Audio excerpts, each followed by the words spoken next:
Hi there, today I wanted to talk about how to bag a bargain omnibus or deluxe edition. I've previously done videos on buying tips, but that was quite a while ago, and you may be wondering, well, have things changed? Is this video up to date? Are these tips appropriate? Yes, it is up to date. No, not a lot has changed, but I think it's worth sharing the fact that I can still use those tips and they still bear fruit. For example, the Sleeper Omnibus from DC I got for £36 now, or just over. There's a few pence involved, but you know what I mean. This currently retails for the price shown on screen. That's a big difference. Now, how did I get it so cheap? Well, I did a check of all of the retailers that I'm familiar with. That's the first thing. Get used to your retailers, know who does good prices, know when they do good prices, and if you know there is a book coming up you want to get, check the prices on those retailers. Do it a couple of times, and when you see the right price, put your pre-order in, if they take pre-orders, obviously. For example, at the moment Amazon is not doing any decent price on a pre-order for the Squirrel Girl Omnibus. It's priced at £136 odd. I'm not paying that. I'm never paying that much for a fucking omnibus. But if you look on some other websites, I've seen it go down to as low as £80. I missed buying it for that price, I will say. I put in an order for £82. I'm annoyed that I even lost that £2 because I'm a tight bastard who wants to make a saving, and that is part of the fun of collecting and buying, is I like to get a value deal.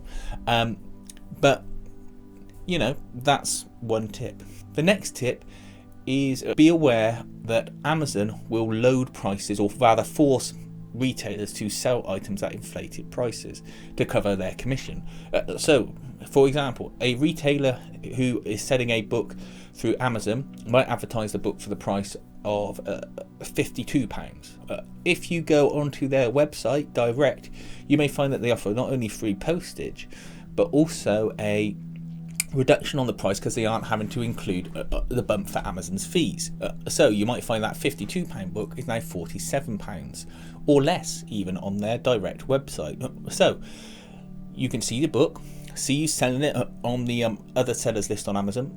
If it looks like a good cheap price, see if they've got a website, go directly there, see what their price is there.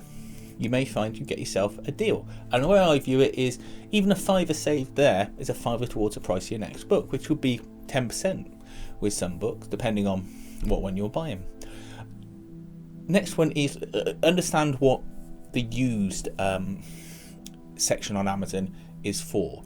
It's not just for books that have been used in the sense that they've been opened, read and crumpled up. It's also for the sense of what's called publisher's return stock, which is old stock that people want to get rid of. They have to spoil the book, so they put a black dot. I don't mind that, not a problem for me. Some people it might be, but what that means is that the book is soiled or damaged, so they can sell it for a cheaper price as used. It will say in the description if it's got a publisher's return mark on it.